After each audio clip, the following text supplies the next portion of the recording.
Vamos falar sobre as notícias do Santos Futebol Clube aí que vem pipocando na imprensa nos últimos dias, né? O Santos que vem sondando aí o Gabigol, a situação do Gabigol, que já não quer mais continuar no Cruzeiro. A gente já tem falado isso daqui há alguns dias, até mesmo antes do jogo Corinthians e Cruzeiro pela semifinal da Copa do Brasil, já acontecia ali as conversas, né, que o Gabigol não queria continuar no Cruzeiro para 2026. O Santos é a equipe mais interessada, é onde o Gabigol, teoricamente, se identificaria mais e tem mais espaço para poder jogar. A gente imagina ali que o Gabigol não jogaria em nenhuma equipe do Rio de Janeiro, por toda a história que o Gabigol tem com a equipe do Flamengo, né? O Gabigol, ele é o segundo, para muitos, né? Ele é o segundo maior ídolo da história do Flamengo. Isso não é pouco. A gente está falando de um clube com uma camisa gigantesca, como a do rubro-negro carioca, né? Campeão de tudo nos últimos anos. E no período mais glorioso da história do Flamengo, o Gabigol, ele era ali o centroavante do Flamengo. Então, muitos colocam ele abaixo apenas do Zico, né? E isso é muito grande.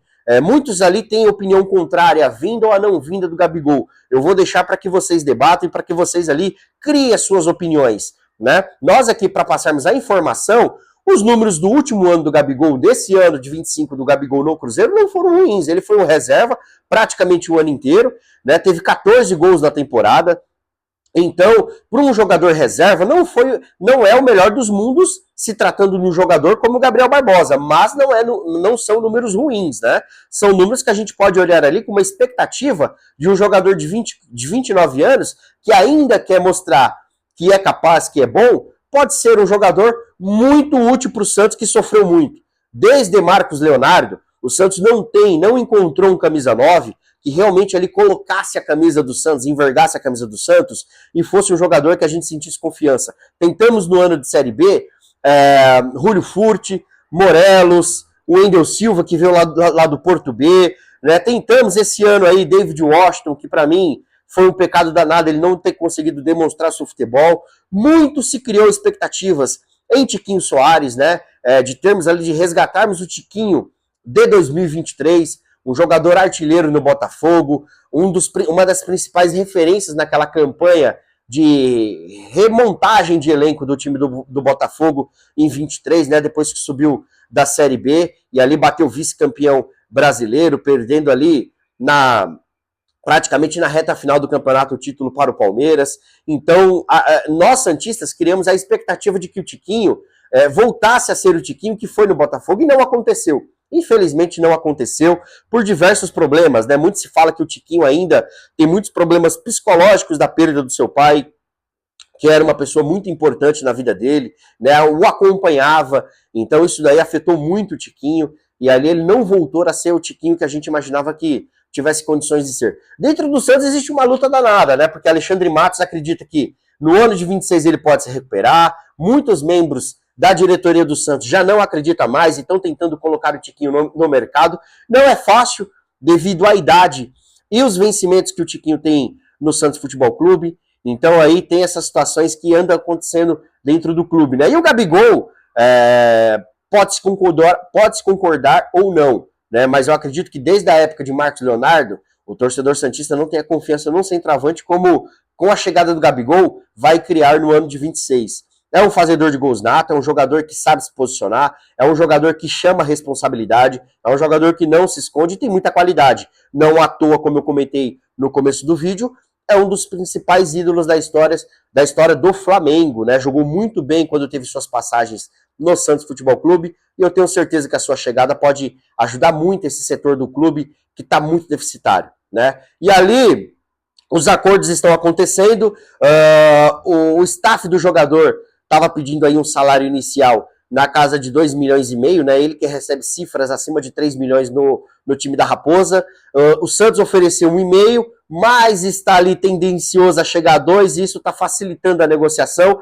E o Pedrinho BH não vai fazer esforço nenhum para manter o Gabigol no clube da Raposa. Então, Gabigol e Santos aí estão se acertando, mais próximo do acerto, e quem sabe, né?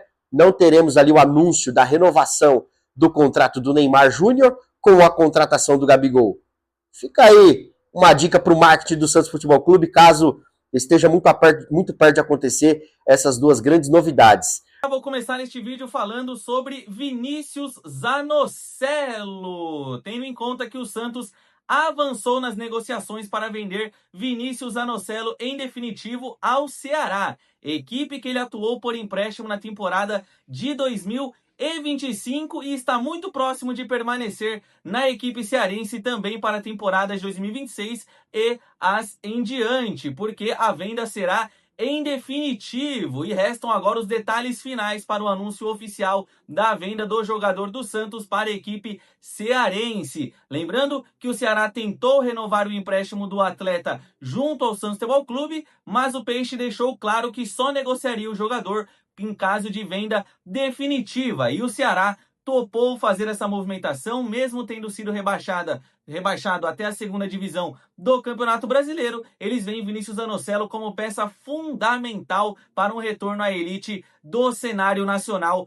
do Brasileirão. Lembrando também que o Santos detém cerca de 60% dos direitos econômicos do jogador, enquanto a Ferroviária detém os outros 40%. E os valores não foram revelados, mas o Santos espera receber pelo menos 10 milhões de reais por essa transação envolvendo o Vinícius Zanocelo, o garoto da Vila que desenha com os pés. E vamos analisar aqui como foi essa passagem do Vinícius Zanocelo com a camisa do Santos Futebol Clube. Separei aqui apenas números do Zanocelo com a camisa do Peixe e vamos a eles neste exato momento. Vinícius Zanocelo com a camisa do Santos Futebol Clube. Ele que atuou 79 jogos com 4.871 minutos. Foram 5 gols, 2 assistências, 24 cartões amarelos, 1 cartão vermelho para o jogador destro que tem esse brilhante, entre aspas, mapa de calor vestindo as cores do Santos Futebol Clube. Então, muito boa sorte para o Vinícius Zanocelo na sequência da sua carreira. Ele também tinha sondagens de equipes do exterior, do Vitória, do Remo, mas a prioridade dele é ficar no Ceará, tendo em vista que ele conseguiu reencontrar o seu bom futebol e se sentiu muito acolhido pela torcida do Vozão. Ele precisa arcar com as suas despesas, né? A estrutura do Santos já é ruim. Se o Santos atrasar salário, fica mais difícil ainda, né? Então que 2026 seja um ano diferente, já que nós temos aí o calendário cheio. E eu vi uma notícia agora há pouco pelo competente jornalista André Hernan, que o Santos sondou o Atlético Mineiro pela contratação do Rony. Né, Rony do Atlético Mineiro aí, que o Galo quer ali baixar sua folha salarial, não vai disputar a Libertadores, vai disputar a Sul-Americana, e o Atlético Mineiro ali tem interesse em diminuir sua folha do próximo ano, tem um elenco muito caro, e o Rony é um jogador caro, né, que viu com salário alto, junto ao Palmeiras. Então o Santos sondou ali o Rony, achando que era um jogador para chegar e substituir a saída do Guilherme, tá? Eu vou deixar a minha opinião sobre o atacante Rony. É um movimento que eu não faria. É um jogador caro. E outra, isso daí eu comento há muito tempo com conhecidos, né, com amigos.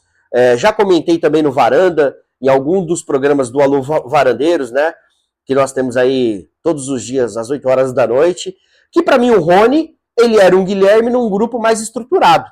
Né? O Rony é aquele jogador polivalente, que briga, que corre, que luta, mas as tomadas de decisão do Rony são muito ruins, iguais às do Guilherme. Né? Então, para mim, não era o movimento que eu faria, já não é um jogador novo, então acredito que agora ele pode estar entrando na mesma situação do Guilherme, um declínio físico, né? E para um jogador que não tem tanta qualidade na tomada de decisão e começa a entrar num declínio físico, a tendência é que você não consiga extrair o máximo desse atleta, que é o que? A força de vontade, a correria, a luta. Então é um movimento que eu não faria, a contratação do Rony. É um jogador que não me agrada, não me brilha os olhos, e para você pagar caro num jogador como o Rony, utiliza a base, utiliza o Barreal, né, que vai estar à disposição ali para fazer a função dele com a saída do Guilherme, né? Então, é gastar recursos desnecessários com um jogador que eu acredito que seja um Guilherme 2.0, né?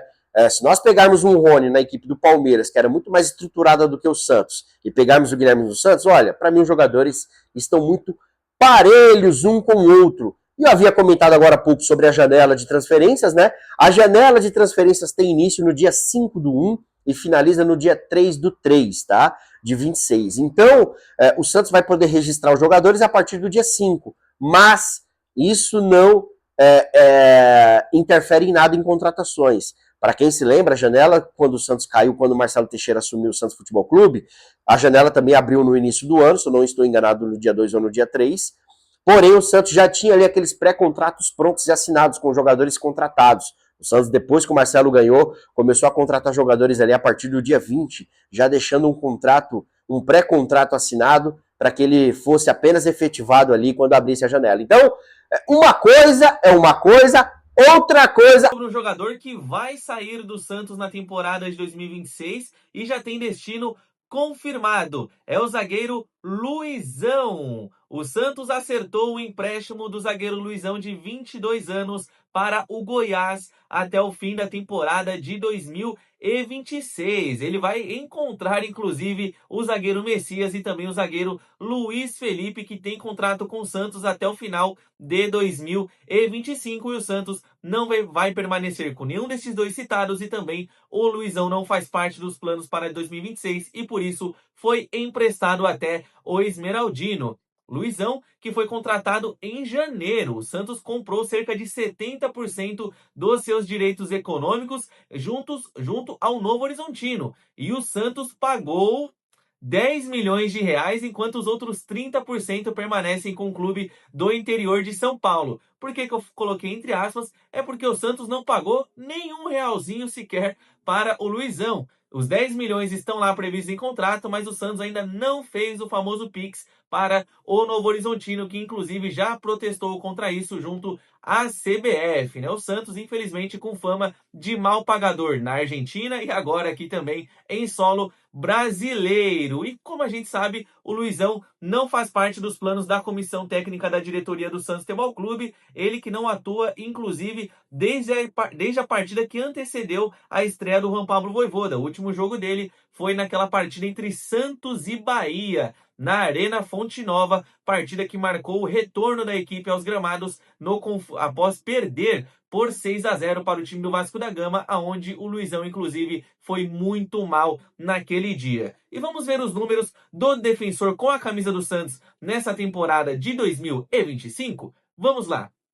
O Luizão, com o Santos Futebol Clube, ele disputou apenas 9 jogos, teve média de 1.2 desarme, 0.5 interceptações, bolas recuperadas por partida apenas 1.7, desempenho na bola aérea, sucesso de apenas 40%, e ele teve ainda um erro que resultou diretamente em gol da equipe adversária. Erro este que foi na partida contra o time do Bragantino, onde ele foi improvisado para jogar na lateral direita, ele recebe a bola na ala do campo, tenta sair jogando, perde a jogada e o Eduardo Sacha conclui até as redes. Então tá aí o Luizão, no ano que vem não fica no Santos Futebol Clube. Boa sorte a ele no Goiás. Eu acho que o Luizão tem muito a crescer. Não vejo que ele é um atleta para Santos Futebol Clube nesse momento. O Santos precisa de mais, né? Eu acho que a ideia de você trazer o Luizão até que é legal, até que é boa, porque você perde um zagueiro jovem, que no caso foi o Jair, e tenta repor com outro atleta jovem, que nesse caso foi o Luizão. Mas eu ainda não fazia parte do Varanda,